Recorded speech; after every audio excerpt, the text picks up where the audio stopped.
Good friend of ours is back. Come on, man. Keep the applause going, man. That's right. That's right. We talking the Goonies here, kid. Keep the applause going. Friday the 13th, kid. Stand by me. License to drive, kid. Keep the applause going. Don't forget a Central Millennium. Bad News Bears, kid. These are all big moments in my childhood. And now you can see him and his lovely wife, Courtney, appearing on Marriage Bootcamp-Family Edition, premiering Friday, October 11th, 10 p.m. on WETV. You got that? You got that, O? All right. Here's a sample of what you're going to be watching. That's your baby book. Open it. Yep, there's nothing there. Keep going. Keep going. Oh, well, see, there's more nothing there. More What does that mean? It means I don't have any pictures from my childhood. The only type of relic of our childhoods we might have is something from a teen magazine or a newspaper clipping or a TV guide. She never kept anything that didn't have to do with business. I actually asked our mom recently for some pictures from my childhood, and she said, well, I know I have some of your headshots. I felt very abandoned. I had a very, very sad childhood. You and Eden, y'all refer to it as slave labor. Yeah, you Right? could call Locked it in that. your room, learning lines, learning scripts. It's true. And what happened if you didn't? I would get beat. Yeah. That's the voice of Corey Feldman, who's with us right now. Another round of applause because God bless you. and he brought it. This time he brought his lovely wife Courtney with him. I did. Last time, she said you sent her off to a whole nother country or something. I don't know what that was about, man. I didn't do it, What man. you do that for, man? We wanted to meet Courtney. That was ice, man. That was on, ice. man. It was That was ice, ice? man. Ice They did was that? taking her out. They Yo, was Ice taking did her that? out. No, it wasn't really ice. But, Okay. but it was immigration. It was immigration. She actually was deported at a certain point. Yeah. Because, you know, those Canadians are a big risk to us Americans. You know, they try to take all of our everything. We got to build a wall. You know what I'm saying? They took over the rap game. Look what they That's did. right. They That's took right. the rap game. They You know took what the they doing. NBA championship. That's What's right. next? Keep an eye on those, man. Keep an eye on them Canadians. They trying to take over. What's that about, Courtney? What's that What's about? out? This global domination thing you guys are on. Man, What's that I'm about? telling you, you know, they try to take over the ecology business. They're trying to take over the environmental business. They're trying to take over the well, they brought all the Asians, obviously, you see to that. Canada. You know what I'm saying? They call it Vancouver now, right? Isn't that right? Canada does have a large Asian population. That's right. That's You right. should have saw Courtney's face when you said they brought all the Asians on. It was like, please don't go down that No, hard. but she knows what I'm saying is true. Yeah. She knows what I'm saying. That's is true, Courtney. Anyway. Yeah. I Well- mean, they like basically buy up like a lot of the real estate in like Vancouver, and so now like the housing prices are all like crazy and stuff like that. Yeah, So. but They call it gentrification. Japanada. That's another name. Japanada. Yeah. Wow. It's true. That's but, clever. But you know what I'm saying? We ain't building walls there. We ain't building walls. This is true. No. Yeah. We don't have any walls on the northern border trying to keep those damn Canucks out of our country. You know? And, you know, look at her. God bless her. I don't think we try to keep her out. I think we want her in. I hope not. You know, got 'cause I love lucky. being I here. got lucky. Yeah. That's Corey right. got lucky, man. That's right. I bet you. Yeah, when I hear that, when I hear that clip of your childhood, because you were all of our childhood heroes. Oh, God bless you. You know, these Thank two you. guys right here, DB and DJ Wonder, probably have posters in their showers of you. Oh, growing stop up. it. Stop I have my poster with me. No, My poster, you mean? Right? Yeah. You Whatever know, works for My- you. there's my boys and Goonies girls yeah. in the room Right, and all exactly. that. You know. Yeah, but this whole time you're tormented. You sound like you're damn near being tortured. Yeah. Something that you and your family referred to as slave labor as a child. So when you were doing the Goonies and all of these shows, you weren't a happy kid. Well, I was happy to be on the set. I was happy to have the opportunity to work with great people and meet people like Michael and Cyndi Lauper and all the great people that came around the set, you know, and that was fun. But that was my reprieve. Okay. That was like getting to work was the best part of my life because everything else was torture and hell. So I lived in kind of like a haunted mansion, and I was literally forced, like a lot of people don't know this, but they say, you know, when did you start singing and why are you singing now? And I'm like, did you not know that I started singing? Like I started as a singer. I didn't start as an actor because at 3 years old, kids can't really memorize lines, right? So it's not like they stick a script in front of your face and say, here, read that, because kids can't read. So that doesn't work out very well. So the way that my mom would get people to understand that I had great memorization skills or that I was able to like repeat stuff and do exactly as they told me is she would lock me in a room and she'd say, here's a record player, here's a 45, I want you to listen to that single and hear it over and over and over, and by the time you come out you better be able to repeat it note for note. And so that was how I would impress people, because I would go in on the interviews and I would be like a parrot or a parakeet. I would just repeat back what I was trained. So I would go in there and I would sing like Put on a Happy Face or you know, Raindrops Keep Falling on My Head, or my mom's favorite one, which was Junk Food Junkie. I don't know if you remember that, but when we were kids there was this guy named Jim Croce and he had this song called Junk Food Junkie. How'd it go? Oh man, I don't remember, man. It's been a long time ago. Something like I'm a junk food junkie, and I don't know. He was, you know, Southern twang and all that. But if you came out the room and you hadn't memorized those things, I'd get my ass beat. You would get whipped? Oh yeah, big time. Belt, switch, the whole thing. Telephone cord, whatever was handy. Wow. What about hands? Did your parents put their hands on you? Okay, so my dad wasn't really the like. I mean, he was crazy, but he was crazy in more of a methodical type way. Okay. So he did very dark things to the children, using them and abusing them, but mostly around the finances, mostly around manipulation and you know, getting what he wanted out of us that way, and saying, "Oh, it's all for love," but there was no love in the family.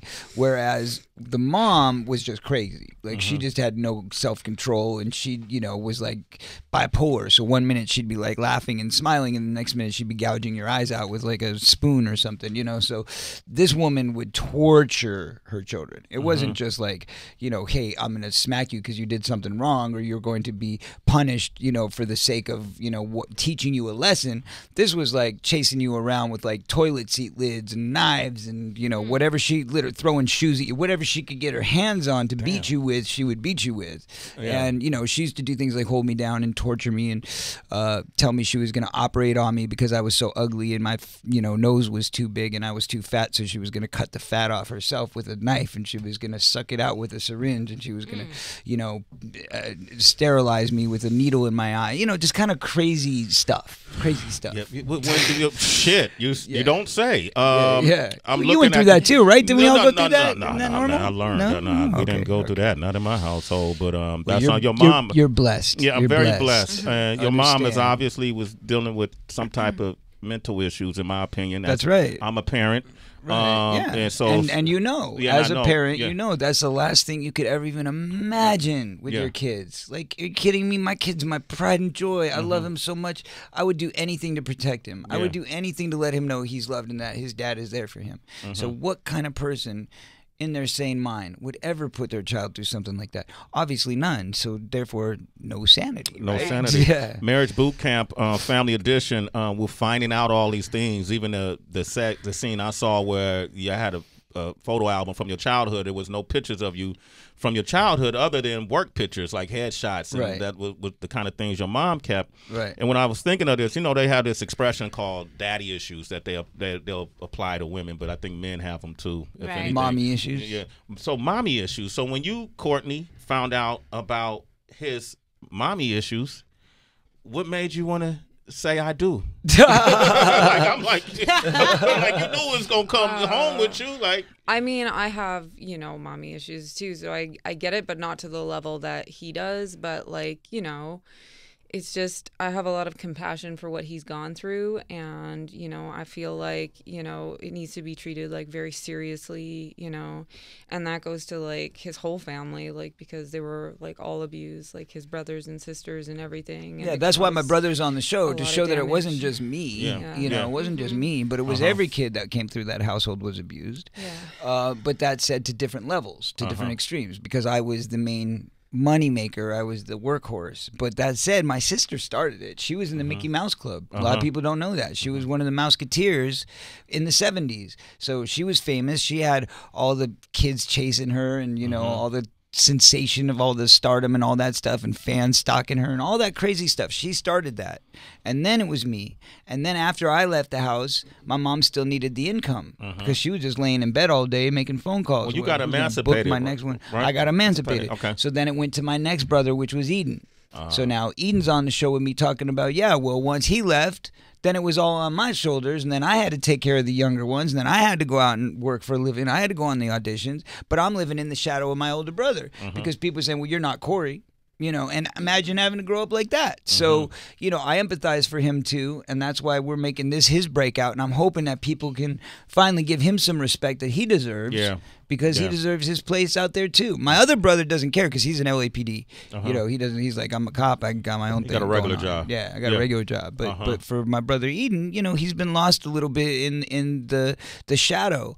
And this is, I think, an opportunity for him to kind of make a point of like, look, I'm human. I'm here too, and I deserve my voice in all of this. So I'm hoping that happens. And also, it's a chance for us to kind of deepen our connection because he needs to know that just because I left, I wasn't leaving him, but I was leaving an abusive situation for my own good because that's what needed to happen. So that's a very real element. But the other thing, Sway, is that I had to do this because I'm making a documentary that is the most important work that I've ever done. Okay. Which is chronicling the abuse, the sexual abuse of children in the industry.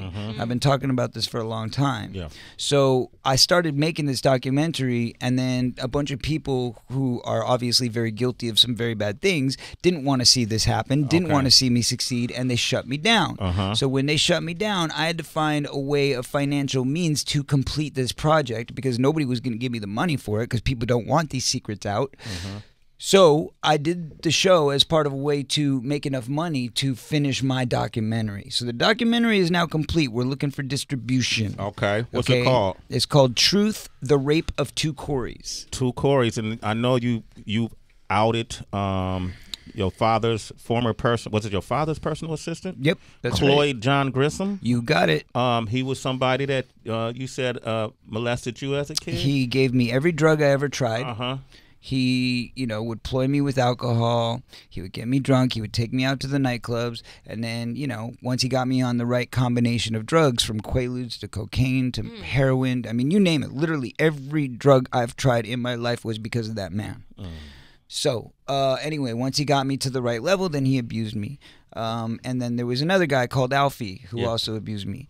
And then my best friend, it all started with, when I met Corey Haim, and he was 14 years old. And the first day that I met him, he told me about how he was raped by a very, very powerful person in this industry. And that person is still powerful and still in this industry and still around and needs to be exposed. So not only are we doing this to expose that person finally so that Corey, God rest in heaven, can finally have peace. Yeah. But also so that we can make sure that this guy ain't out there, raping and destroying more lives. Are you going to name that person in this doc? Bet your ass I am. Okay. Wow. That's right. Okay. That's what we're here for. Okay. Do they already know that you're going to? They know. That's why I had multiple attempts on my life. That's why I had multiple death threats. But now it's not worth killing me because the movie's made. So he knows that. He knows it's done. He knows it's in the can, and multiple people have their hands on it. So if anything were to happen to me, it wouldn't really matter. You could kill me, but it ain't going to stop the truth from coming. We ain't going to say that. We ain't going to put that out. No. I'm not. I'm just saying that it won't make a difference. It won't prevent him from being found out. He's going to be found out. So this is like, we were just talking about Harvey Weinstein earlier today. Right. Harvey Weinstein ain't got nothing on this. Oh. Because let me tell you something. Harvey Weinstein's done a lot of evil to a lot of people, but there is nothing more important than preserving the innocence of our children. You know what I'm saying? Children's rights need to be explicitly at the forefront of all of our thoughts and all of our minds because nobody is doing nothing about it. So that's why I've been campaigning in New York last year. I helped in the state, helped to change the CVA, the Child Victims Act. We got that passed in the state of New York and went through in January. And that's why R. Kelly and Epstein are both indicted right now in the state of New York because we were able to get that law passed. We're doing the same thing in California. So when my documentary comes out, hopefully, right now, the law is called California AB 218. We got it passed in the Senate and in the House, and it's sitting on Governor Newsom's desk. So if Governor Newsom signs that bill, and he's got like 2 weeks left to do it, so Let's get with it, Governor. Okay, but anyway, once he gets that done, then it's going to create a 3-year look-back window and change the statute of limitations to 55 years old in California. So with a 3-year look-back window, that means finally, for the first time in history, I will have a chance at justice. My brother, who's no longer with us, can have his memory restored because his justice will come about. And hundreds of thousands of kids who've been in the California scene, who've been through the industry, who've been abused, are now going to finally have a chance to have their voices heard. So this is a major turnover. Corey Feldman, man. Get that man a round of applause for this work. Jeremy in Texas, you got a question, Jeremy? Go ahead. Hey, Jeremy. What's up, y'all? I got a comment and a question, and it's changed since I've heard you talk, Corey. Okay. Big fan. I commend you so much on this. Is not why I called. I commend you so much on your work on this. God bless you. You're one of the strongest people, man. I've known that. I've grown up to all your movies. You're Teddy the Champ. Your mouth, strong brother, man. You're a huge icon. Thank you. I called to ask you about Corey Haim. I appreciate everything you've done. You're strong. Would you be willing to tell us maybe something we don't know, or something that's maybe one of your most endearing memories about Corey? Rest his soul. Yeah, you guys were amazing. that's a beautiful question. I thank you for that, and thank you for the comments. I will, and this isn't really in the film yet, and I don't know if this was actually, I told them when they made the Lifetime movie, I wanted this scene in there because it wasn't in the book. But this is one of the most powerful moments, and it was right before he died. A lot of people don't know this because we did the show, and after the show there was a big falling out, and that was because I knew he was destroying his life. He was becoming very self-destructive, and he couldn't keep it together, and I was so hurt and disappointed by that, and I didn't want the show to keep going because I felt like that was just an excuse for him to keep abusing himself. We're handing him a check, he's taking that check and he's turning it into more self-abuse by doing drugs and by hurting himself. So I was like, I can't keep doing this because now it's codependency. Now I'm helping him keep that abuse going. So instead, I'm going to shut it down. I'm not going to talk to him for a year. And we took that year off, and he respected it. And he didn't try to reach out, and I didn't reach out to him. And the year passed, and when that year ended, he called me up and he goes, look, man, my mom's got cancer. I heard that your grandfather just died. We all know Michael just died. Mark Rocco, the director of Dream a Little Dream, just died. We just lost like 9 people accumulatively in our lives together. And he's like, you know what? Let's let bygones be bygones because we need each other as brothers right now. And I said, you're right, we do. So from that, we started hanging out again, and I actually helped take his mom to chemo sessions. We came, together, and we were brothers again. I went through my divorce with my ex-wife, and during that time, we got to spend this one great last weekend together. This was literally a week and a half, 2 weeks before he died, and he hadn't had any girls in a while, and I brought some honeys over. Yeah, I'm saying, Corey. I was like, I gotta hook my brother up. That's the best friend. I felt bad, and I was like, all right. So we had some hot girls come over. We spent this wonderful weekend, and he had so much fun. And at the end of it, I'll never forget this moment. He was sitting on the couch. We were in my living room, and we both have robes on, and it's like Monday morning, crack of dawn, like 5 o'clock. The last girls just left, and he's sitting on my floor, and he looks up to me, and we had a secret Corey handshake, right? It was like this thing where we'd go like that, right? And it was like our peace and love sign, but together, and we'd meld it together. And so he puts his hand up like that for me to shake it, and he's like, man, he's like, this really means something. And he goes, I just want to thank you. And I said, for what? And he looks right into my eyes and he goes, I want to thank you because finally, after all these years, I can see the world through your eyes. You finally showed me the world through your eyes, and it's a beautiful place. And I said, God bless, brother. Wow. And we gave each other a big hug and went to bed.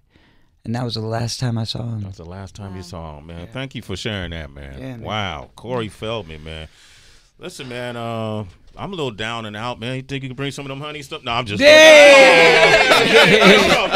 was back in the day, man. I was a man. I was a single man. I was a single man. My bad, man. But we did meet at the Playboy Mansion, so We did, yes. But who else I met at the Playboy Mansion is Jenny McCarthy. She's right down the hall, man. We got to hook you two up. We got to hook you two up. No. What are you doing? Jenny's my sister. Yes, she's married. All right. To my brother. All right. Okay. Now, don't forget you can find them on Marriage Bootcamp Family Edition Friday, October 11 at 10 p.m. Are you really comfortable putting your personal business out for public consumption like that?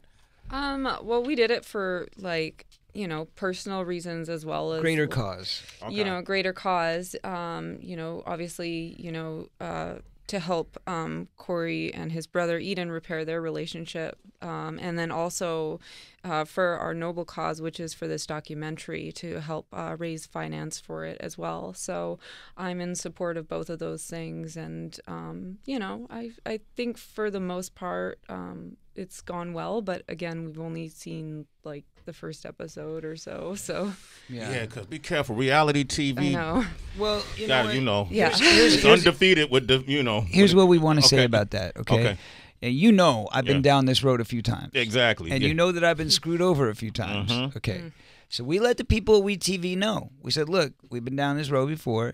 We're going to give this to you. We're going to give you this trust and this chance.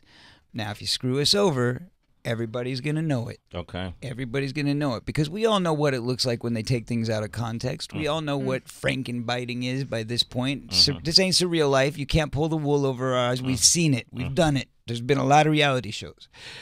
But we put it all out there with the trust and the faith that we're dealing with some very, very sensitive topics, some very sensitive people, and volatile situations like Aaron Carter or like my brother or like us, where if one thing goes wrong or one thing is handled inappropriately, and God forbid somebody takes their life over something that happens, that's on you. Yeah, that's on you. Put that curse on them, huh? Yeah, you know what I'm saying? When they in the edit room, God, it's hey, like, hey, should we edit that? Listen, God's in control, right? Okay. God's in control. All right. We just here to do our job. But I know that I work for the man. I'm speaking the word. I'm preaching the word. I'm trying to help children. So there's much bigger causes and much more important things happening right now. Please respect that.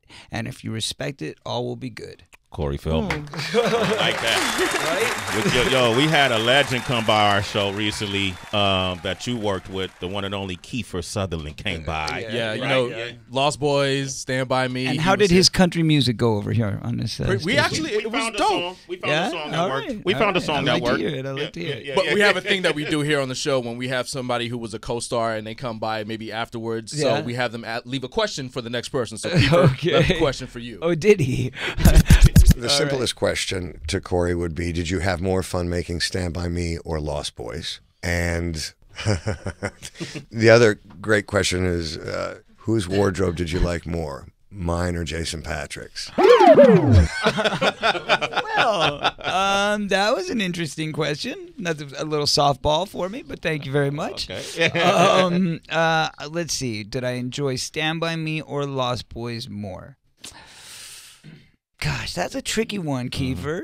I'll tell you why it's tricky. Because I enjoyed Stand By Me very much. Obviously, getting to spend the time with River, that was an amazing experience. Phoenix, the two of us growing up together, because we'd known each other for years and years, but we hadn't worked together, obviously. So it was like we were competitors a bit until that moment, and now we got to work together and be friends. And it was like we were already friends. We had so many common, things, because we were both vegetarian. We both cared about animal rights. We both cared about nature and love and all those things that are important, right? So we got along like super well right away.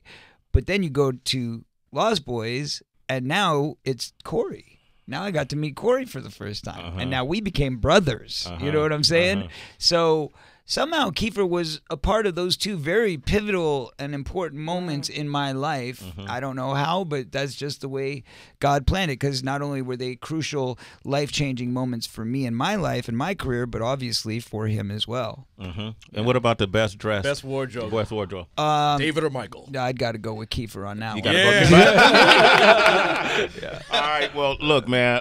Corey, when that doc is done, come up here. I will do that. Okay. Well, doc's done. We just got to find distribution. Distribution. So put the word out for me, Okay. my man. Okay. I need help. Anybody who's got enough balls to actually support me and put the truth out, now's the time. Pony it up. Let's get it done. Yeah, I would imagine Netflix would, You would think, but I already met with them. They're too scared. They don't want to touch it. I'm telling you the truth, man. There's so many outlets right now. I'm telling you the truth. Wow. I met with them TV. and they said, we think it's a beautiful documentary. It's really important. It's got to be seen. But we don't want to be newsbreakers. We're not newsbreakers. We don't break news like that. So maybe find somebody who breaks news and then come to us afterwards. So that was literally what they said. You went to HBO? I didn't go to no HBO. No, you don't want to do that? No. Okay. Amazon? I would love to go to Amazon. Hulu? I don't know anybody. You know anybody at Amazon? Man, I know people, bro. Yeah? Help me out. Okay, we'll get each other's information. You're powerful. You got to show, man. Come on, help me out. Let's get the truth out. You see that? You see how he did that? You see that? Yeah, I'm being real with you. I'm being real with He's you. working me right now. I You like that. got access to the world every day, so that makes you powerful. Well, that's why you are here and Thank able you. to be able to speak your appreciate truth, it. man. I Every appreciate time, man. Give it up for Corey Feldman. God bless. His beautiful wife, Courtney. She's a writer. She's a writer from Canada too. Ride or die, baby. Cheated us out of the NBA championship. I'm from Oakland, Courtney. You lucky you in this room. Thank you, brother. I appreciate you. Make sure you watch him on Marriage Bootcamp. Coming up. And then up next, we got Trinidad James. He's going to join us. You want to talk with him, 888-742-3345.